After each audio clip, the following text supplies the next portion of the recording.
best of all. ATSC 3.0 is designed from the ground up with a suite of standards that can be updated in the future.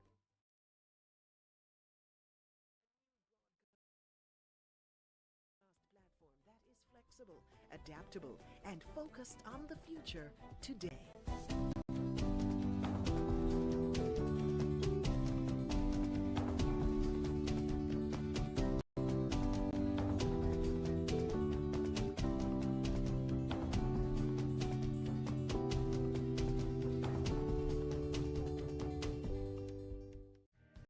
For the very best in maritime education, apply now at cmu.edu.jm.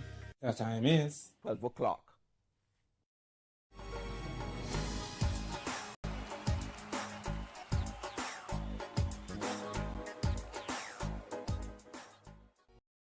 The following program is suitable for viewing by children under the supervision of adults. Parental discretion is advised.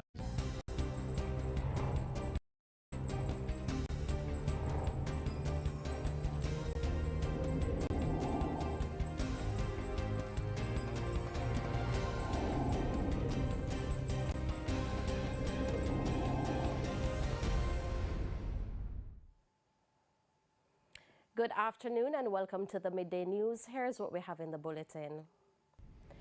8-year-old girl abducted and throat slashed remains in hospital.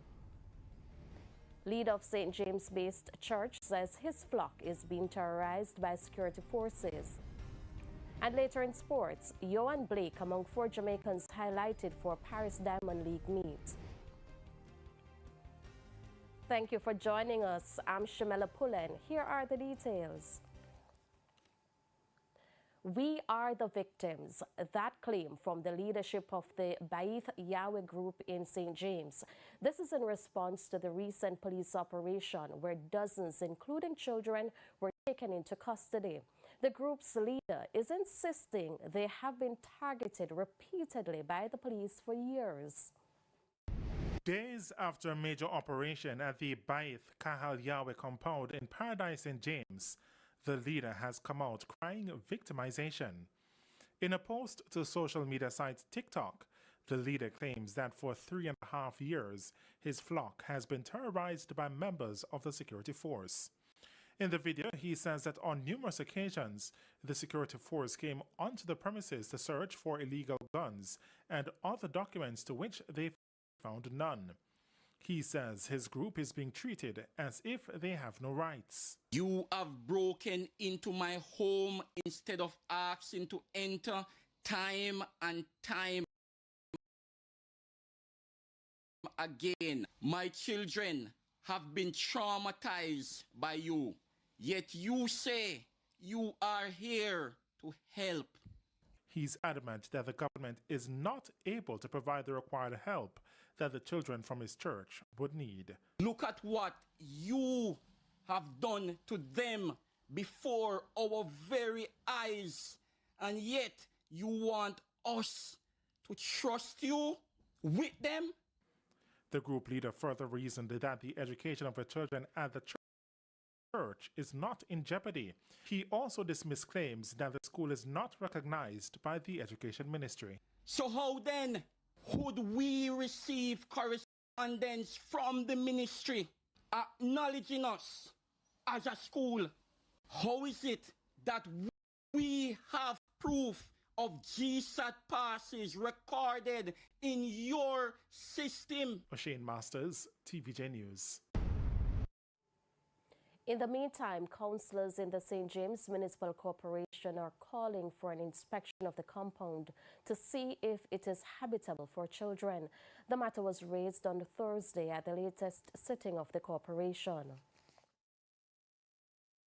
Now that the operation has been done, I would recommend strongly that a team from the Public Health Department be sent to the establishment.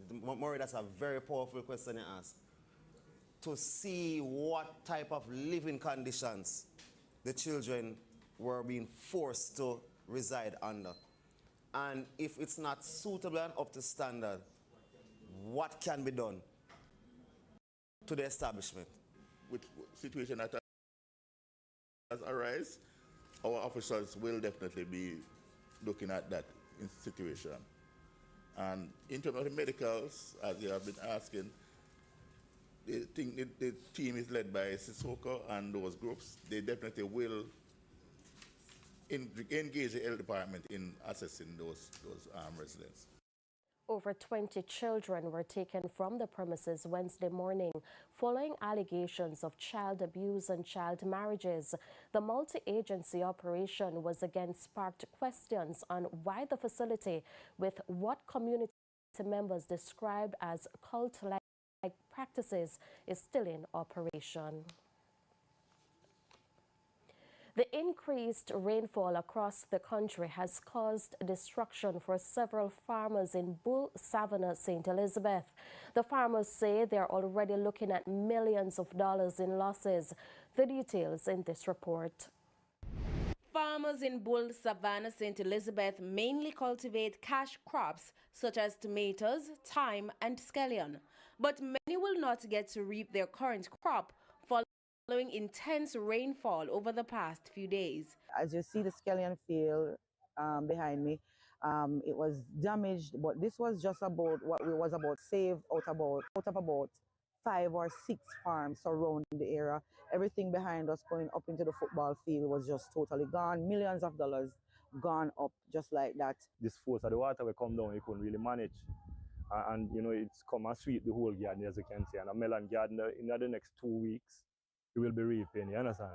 And I think roughly about 3 acres, almost over 3, I can less than 3 acres. And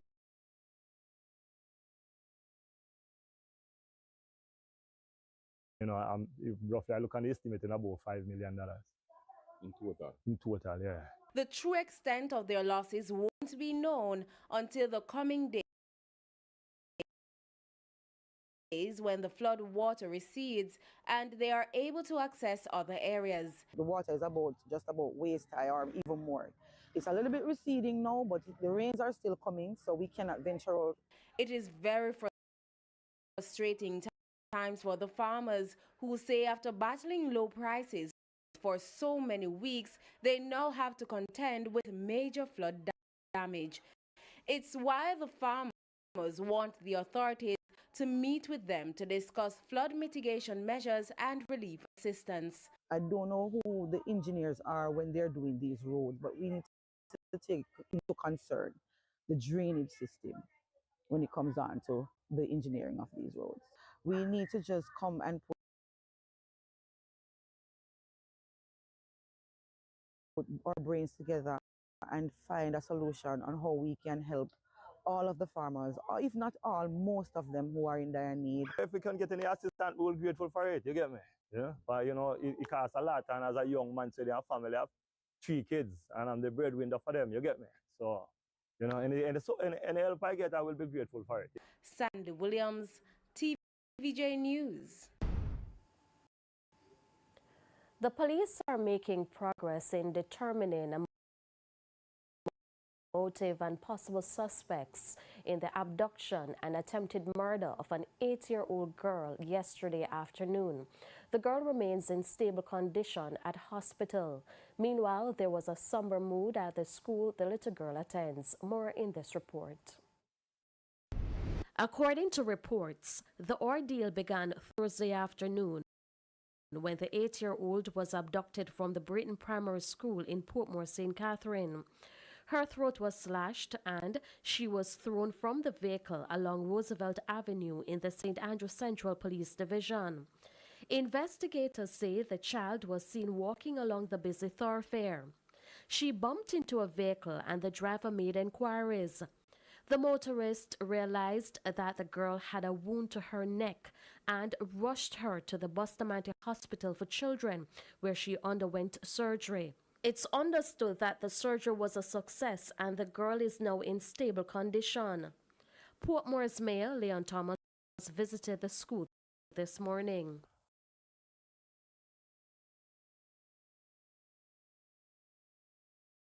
Inside the school is a very somber mood. A lot of the students did not turn up for class this morning, especially the grade 2 class that the little girl belongs to. We have a lot of representatives from the Ministry of Education and other schools within Portmore. The guidance department are giving support to the school at this time. So, based on report that we're getting, that the little girl is in the hospital. She have gone through operation and she are now recovering. I'm hoping that she will fully recover. Parents say this was a heartless act. Cut up about it, man. Cut up about it. I understand, because a 8-year-old people now can't do you nothing. Harmless to the world. I understand. So when them start on the liquor, sibling them a come up now, you know, say everything mash up. This investigation spans across 2 police divisions, and so far the collaboration is going pretty well. It all unfolded in this St. Andrews Central Division. However, the child, attends school here, and so it also impacts us. So we are collaborating in terms of the investigation, and pretty soon I'm confident that we'll have the full picture of what took place. There are some questions that need to be answered, and we're probing those. Mr. Thomas is making this appeal to citizens. I am wondering if that person have any brother, any sister, or any heart at all to carry out such a gruesome act. I'm appealing to all the schools and residents, parents within the municipality, to be your brother's keeper. Look out for the children. It's time for a break. Stay with us. More stories when we return.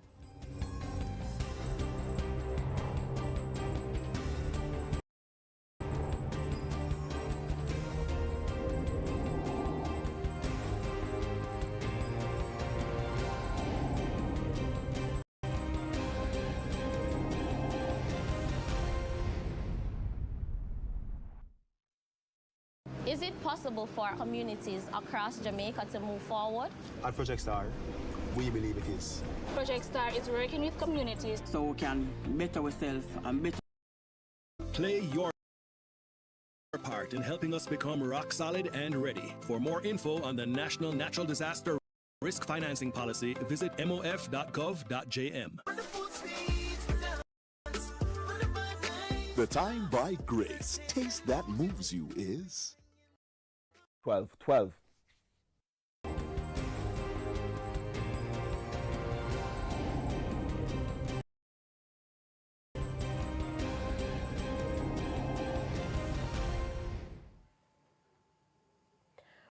Welcome back to the Midday News.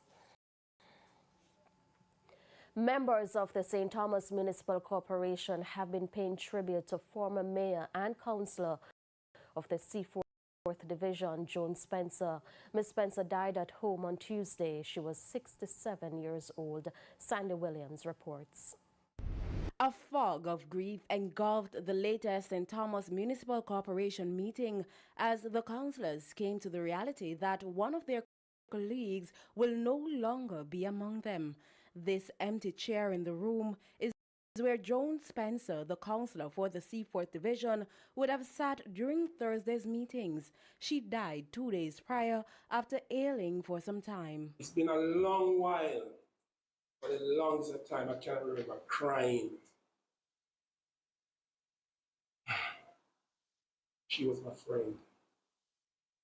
Regardless of the PNP, JP, so I'm telling you, she was my friend. Councillor Spencer would call me basically every morning just to make sure I'm at meeting or what am I doing today. We just... Hubert Williams is chairman of the corporation. Councillor Spencer always be the first one to attend, to reach in the meeting room. Like every council meeting, every committee meeting, she would have the best attendance of all the councillors, including myself. I don't lose out a lot, I don't lose out, but we can't compare.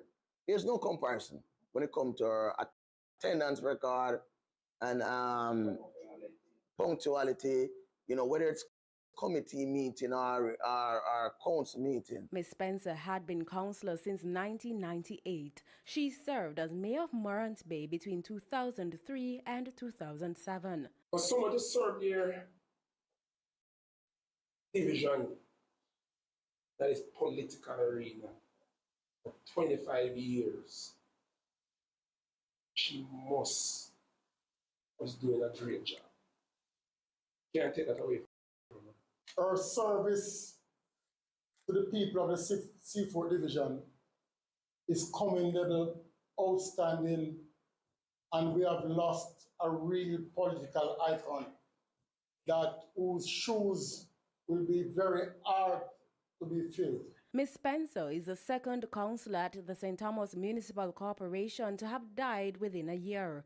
Last October, former Mayor Lenworth Rawle and councillor for the Trinityville Division died after a brief illness. Both Spencer and Rawle were elected on a Jamaica Labour Party ticket. Sandy Williams, TVJ News. It's time for the Business Minute. The Business Minute, brought to you by... Contact us today and let IslandNet power your dreams. The private sector organization of Jamaica, PSOJ, wants more emphasis to be put on initiative to spur growth in the economy. PSOJ President Metris Yaga acknowledged that the country has been able to experience macroeconomic stability after the height of the COVID-19 pandemic. But he says sustaining a stable economy is only the first step towards growth and national development. We must develop an export-led growth strategy. And to achieve this, we must identify the sectors where we can gain a competitive advantage and focus on developing these sectors. Additionally, we can fully tap into the existing niche markets for Jamaican products.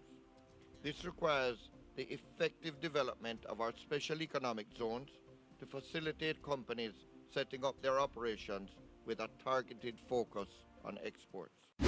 Further afield, federal data show household wealth in America rose to nearly $149 trillion in the first quarter of the year. That's a jump of about $3 trillion, but still shy of the $153 trillion reached in early 2022. Most of the recent rise is due to the strong stock market. Equity investments are responsible for about $2.4 trillion of the $3 trillion jump. And that's it for the Business Minute. I'm Shane Masters. The Business Minute, brought to you by... Contact us today and let IslandNet power your dreams. Thank you, Shane. Time now for the top regional and international stories. In the region, a fire in Guyana has claimed the lives of 2 young girls. The Guyana Fire and Rescue Service identified the deceased as 9-year-old Anamika Hardat, who was disabled, and her sister, 3-year-old Shamina. According to reports, the deadly blaze happened on Wednesday at their 2-story home. It's understood that 10 adults live in the dwelling. However, the girls were left at home without supervision. The fire department says several fire units were dispatched to extinguish the blaze, but the home was already gutted. Investigations are ongoing. On the international scene, former U.S. President Donald Trump has been charged in the case regarding his handling of classified documents after he left the White House. Mr. Trump, 76, faces 7 charges, including mishandling classified documents and obstructing efforts to investigate. Both are federal charges which can carry a prison sentence on conviction. Mr. Trump is campaigning to make a return to the White House in 2024. Now, legal experts say the indictment, the second time he has been charged with a crime, does not prevent him running for presidency again. And hundreds of people are begging to be rescued from flooding in Kherson, Ukraine, following Tuesday's Kakhovka Dam breach. Many of those seeking help are on the Russian-controlled side of the Dnipro River. Hundreds of thousands of people in the Kherson region, where the dam is located, have been left without drinking water. Both Russia and Ukraine have accused each other of attacking the dam, though some speculate that it could have collapsed from previous damage. And those are the top regional and international stories. I'm Carrie Ann Simpson. We head to a quick break. When we come back, we'll have your midday sports report with Jermaine Brown.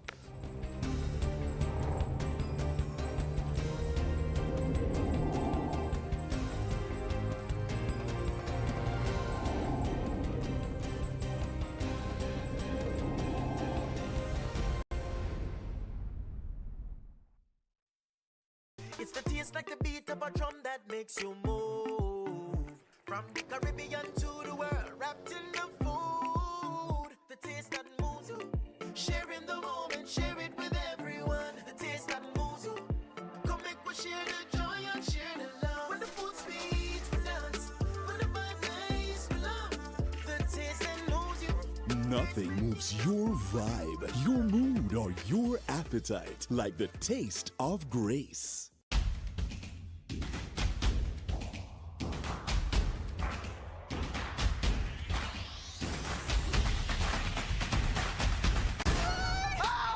Boy, I wouldn't dare miss your birthday.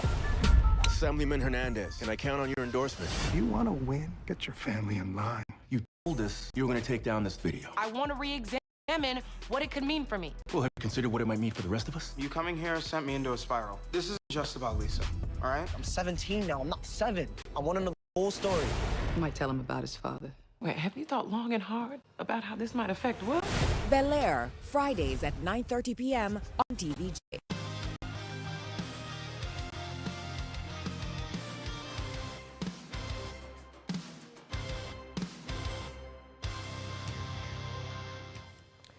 Welcome back. It's now time for your lunchtime sports. Cricket is where we begin. Dominican Alec Athanaze equaled the world record for the fastest ODI 50 on debut to set the West Indies on their way to completing a 3-0 series whitewash of the United Arab Emirates in Sharjah.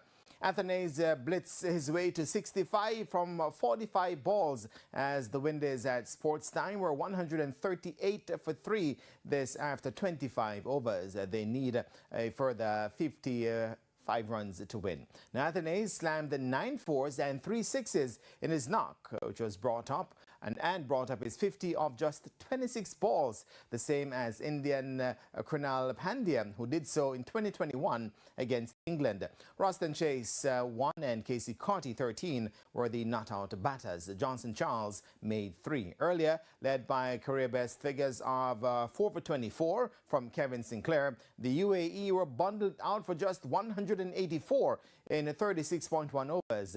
Vrita Arvand top scored with 70, while Omna Mohamed Wazim made 47. Yannick Carrier supported Sinclair with 2 for 34, while there was a wicket apiece for Kimo Paul and Raymond Rifa. The Caribbean men made 4 changes for the encounter, with Jamaicans Brandon King and Dean Smith, along with Captain Shea Hope and Dominic Drakes rested. Now they were replaced by Athanaze, Paul, Sinclair and Rifa. Athletics now. 2019 World Championship silver medalist Daniel Thomas Dodd is the first Jamaican in action at the Paris Diamond League meet, which got underway a short while ago in France. It's the 4th stop in the 14-meet series. Thomas Dodd is currently contesting the women's shot put. She has shown good form this season as she improved her personal best to 19.77 meters. Elsewhere, Natoya Gould will be the first Jamaican on the track when she lines up in the 800 meters at 2:15 p.m. Olympic and World Championship finalist Candice McLeod will compete in the women's 400 meters at 3:02 p.m. Now, she faces a field that includes top American Sydney McLaughlin-Levrone, 2019 World Champion Salwa Eid Nasser, and the Dominican Republic's Marlene Paulino. And 2011 World Champion Johan Blake will do battle in the men's 100 meters at 3:12 p.m. Blake, who logged a season's best 10.05 in Hengelo, Netherlands on Sunday, lines up against top American Noah Lyles, Kenya's Ferdinand Omanyala, and Botswana's Letsele Tebogo. And staying on track and field, Jamaica's Achilles Smith secured victory in the women's long jump on Thursday's second day of the four-day NCAA Division I Track and Field Championships in the USA. Smith, formerly of Edwin Allen, now competing for the University of Texas, leapt 6.88 meters for victory. She came into the championships with a NCAA season-leading and personal best 7.02 meters. Back home now, Jamaica's men will face Guatemala this evening in the crossover matchup at the Hockey Fives Pan American Cup tournament being played at the Mona Hockey Field in St. Andrew. The Jamaicans ended second in Pool A to draw Guatemala, who had ended third in Pool B. Meanwhile, the nation's women exited their competition without a win, and they lost 3-0 to second-seeded USA on Thursday at the quarterfinal stage to bring an end to their participation at the tournament. The nation's women were coming off a 10-1 defeat to top seed Uruguay in their previous encounter on Tuesday. And that's where we leave the turf for now. And I am Jermaine Brown. Shamala, back to you. Thank you, Jermaine. And that's the Midday News. I'm Shamela Pullen. Join us at 7 for Primetime News. On behalf of the news, sports, and production teams, good afternoon.